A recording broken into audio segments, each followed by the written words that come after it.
So, hello vlog! Welcome to my guys. I'm back, Donna. And for today's video, samahan nyo ako sa ganap sa binyag at birthday ng anak kong isa, si Yana. So, babiyahe tayo all the way from Manila to Baguio. So, ilang oras lang naman yung biyahe. Siguro mga 6 hours. And natuto na ako na kailangan talaga maaga para maaga rin ang uwi. Para maaga ka rin makarating dun sa 6 hours to 7 hours ang biyahe. Hanggang Baguio na yun. So, medyo light lang mga dadalhin natin. Pero pag umuwi talaga ako, wala akong dala. Pag umuwi ako sa Baguio, wala akong dala. Pagbalik, napakadali. So, after how many hours na biyahe, 6 hours, 7 hours, nandito na kami mga bandang 4 pa lang, 4 p.m. So, on the way na kami sa bahay. Pauwi. And sa tingin nyo, dun na ba natatapos ang lahat? Hindi pa. Ang ganap ko niyan, pagkadating ko, nilinisan ko ng mga kuko ang mga kapatid. Yes. Mahal nga naman kasi pag hindi naman porket nasa electronics ang personnel. Ginawa nyo na akong nail tech. So, gel polish yung ginamit ko. So, eto yung before ng kuko niya. And ginamitan ko siya na, pero nililinisan ko pa every time na, maselan kasi ako. Buti nga medyo alam ko naman. So ako na, para makatipid-tipid naman ng mga sissy bells. So ito ang paa. Puro puti na lang, puro ganda na lang. Ayan, yan yung ginamit kong nail polish sa kanya. Though, ayan, nalinisan ko na rin yung kabila. And ayan na, yung result. Wow. Yan yung ginamit ko hanggang sa kamay niya. Since maputi naman ng mga kapatid ko, bagay naman lahat ng color. And hindi pa natatapos dyan kasi hanggang kamay talaga yan sila. Oo, ginawa talaga nila akong nail tech. So, preparing kami. Ito naman yung sa bunsong kapatid ko, nagpalagay din siya. Ayan yung pinili. Actually, maganda yung napili niya. Hindi ako marunong niya, pero nagawa ko naman siya. Yung design na gusto niya. Simple lang. Nice! So, syempre, minsan lang naman natin gawin sa mga kapatid natin to. Minsan lang ako umuwi. So, gawin na natin. So, ayan, preparing na kami para sa simbahan yan. Kasi kinaumaga, May 2 kasi yun. May 2, na umuwi kami, May 3 na yung binyag. So, sinabay na namin, binyag at birthday. So, thank you so much again sa mga godparents niya, sa mga nagpunta. Thank you so much for joining us on her soccer day and 5th birthday, guys. So, ayan, simplihan lang naman tayo. Since wala akong masuot na damit. Diyos ko, ang hirap talaga bigs. Pero yung height, kamusta? So, ayan yung mga ganap. Preparing kami papunta doon. Sabi ko, simple na. Kasi, mainit pa rin naman. Actually, grabe, ang hirap sumakay ngayon ng taxi sa Baguio. Hindi uubra yung pa-jeep-jeep. Sobra rin yung hassle namin. Pero at the same time, thank you Lord, no? Kasi nairaos. And thank you rin, of course, sa best friend ko and sa family ng asawa niya, sa partner niya. Kasi alam niyo yun yung effort na appreciate ko. Nakita ko. And ayan, umuwi lang talaga ako sa Baguio para sunduin ko yung panganay ko, si Gugo, and sa binyag ng anak ko. So, pasensya na at naputol na naman dahil ang mga senyales nandito na naman. So, eto ang ganap. Ganyan lang tayo, simple lang. At as usual, pag nagpe-prepare sa bahay, laging magulo. Ayan, ang ganap namin. Ginising ko sila na maaga dyan. Kasi sabi, dapat 8:30 nasa simbahan na kami. So, hindi na kami masyado nag-aayos dyan sa bahay. So, inuna namin mag-prepare. So, kasama ko, as usual, ang mga bata. Siyempre, ang lola, ang tita, ayan. Dahil ninong ang boyfriend, no, ng kapatid ko. So, sasama din naman natin sila. Kaya para naman, di ba? Madami-dami ang mga bata doon. Ayan. Actually dito, sa mga oras na to, tinuturuan ko kung paano maglakad ang bunsong kapatid ko na naka-heels. Alam niya, patarik ang mga daanan doon sa bahay. Nag-heels. Ako nagbaon ng tsinelas para alam ko kasing hassle ang pag-uwi namin. And hindi ako nagkamali dahil ang tagal bago kami nakasakay ng taxi pa uwi. So yan, on the way na kami sa simbahan and all. And masyado kaming napaaga. Ilang oras siguro din kami nag-antay dyan. Isang oras mahigit din ata na nag-antay kami, no? At yung seminar, nag-orient pa, seminar. So ayan na, after namin sa simbahan, bumaba na kami papunta dun sa pinaka and thank you so much, no, sa lahat ng effort sa family ng father sa family ng partner ng best friend ko, dahil yung effort nyo todo, and sa mga ninangs, thank you so much sa mga gifts, sa effort din sa pagpunta, sa mga naging bisita, and thank you sa parents ng partner ng best friend ko, sa love of course na binibigay nyo kay Siana. Tinuring nyo siyang apo, tinuring nyo siyang pamangkin. Ayan, so ayan, blow ulit siya ng candle dyan. Dami niya ang cake eh. Thank you rin Tita Au, Tito Val sa cake, sa gift. At yan, nakachinelas na ako niyan dahil ang sakit na talaga ng pako.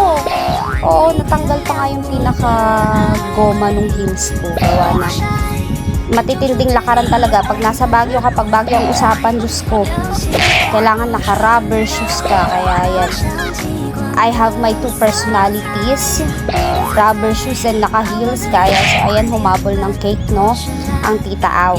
And thank you so much Val and Au. So sa mga ninong, no, and ninang na pick upin nyo na lang. May yung mga souvenir. Yung souvenir na anak ko, siya, tumbler na may straw, something. Wow! Tumbler ba yun? So, ayan yung mga bisita, pinakain ng mga bata. Dami-dami din. Pero hindi rin kami nagtagal dyan. Gawa ng, may mga kasama kaming bata. And nang mamadali kami umuwi, pabalik ng Manila. Because I have a lot of things to do and pending paperwork, pending work sa shop.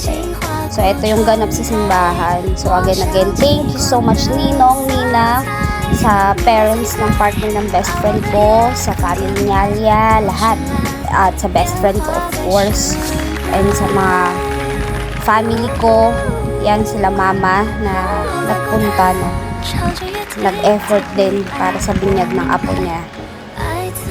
Ayan, medyo mainit din yung time na yan kaya pero kailangan ko talagang magsuot ng jacket, gawa ng antaba ng mami. Yes, ayan, blow ulit siya. Sinulit niya rin. So anak, belated happy birthday and congratulations on your sacred day, anak. So sana lumaki kang may takot sa Diyos, lumaki kang maayos, lumaki kang maging kagaya ni mami. So for now, bye for now Baguio. Uuwi pa rin ako soon, and kailangan ko lang tapusin lahat ng asikasuhin dito, especially ang kuya mo Uno. So habang nasa biyahe kami, syempre may mga pa-stop over din, so maaga rin kami umalis yan para maaga kami maka-uwi ng Manila. So technique, kailangan maaga talaga ang pag-prepare mo, no, pauwi pag ganyang mahabaan ang biyahe. So, ayan, mamimiss ko ang hometown ko, grabe. So, nabigla, actually, pag uwi namin dito sa Manila, grabe, nabigla kami sa init. Actually, mainit-init din sa Baguio, sa tanghali, pero pagdating kasi ng malamig na. Actually, pag maliligo ako, nakakailang dasal pa po ako. Gawa ng lamig ng tubig. Oo.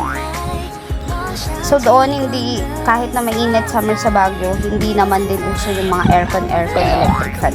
Though may mga electric fan ng iba, pero not like the other places, not like the other ng Pilipinas. Sobrang tindi ng init.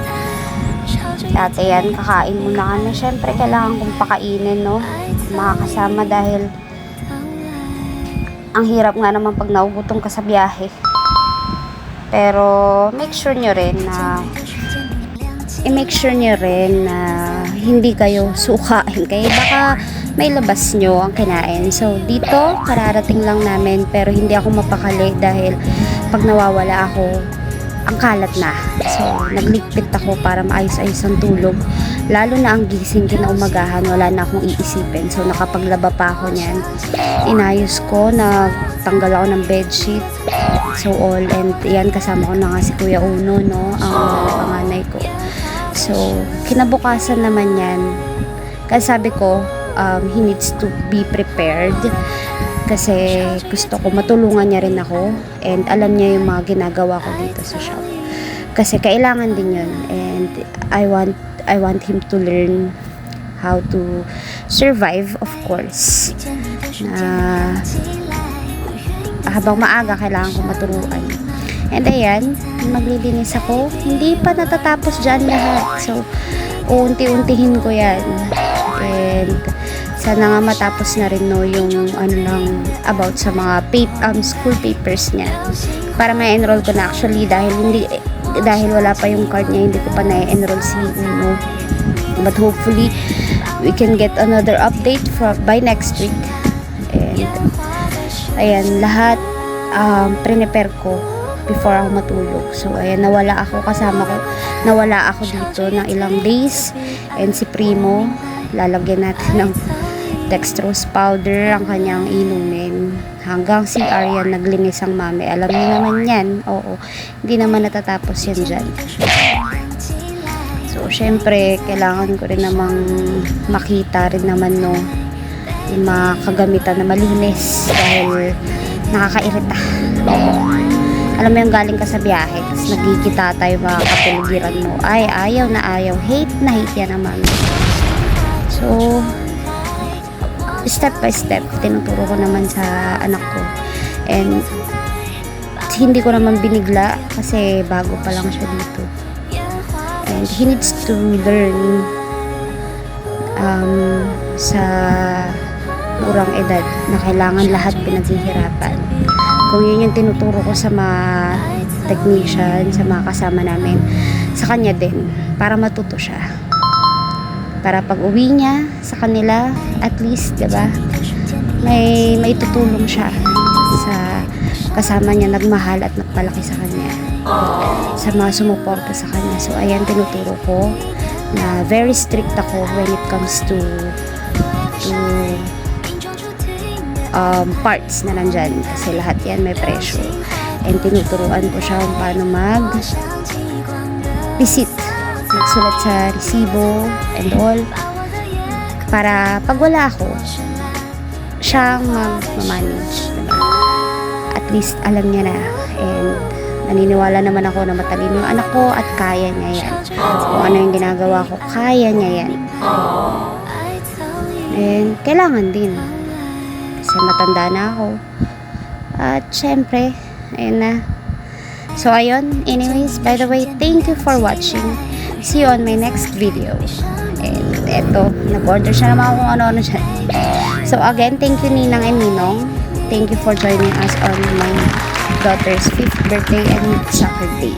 And sa mga family ng partner ko, ay ng partner ng best friend ko, thank you so much. Bye! This is Wanda Wanda. Bye-bye!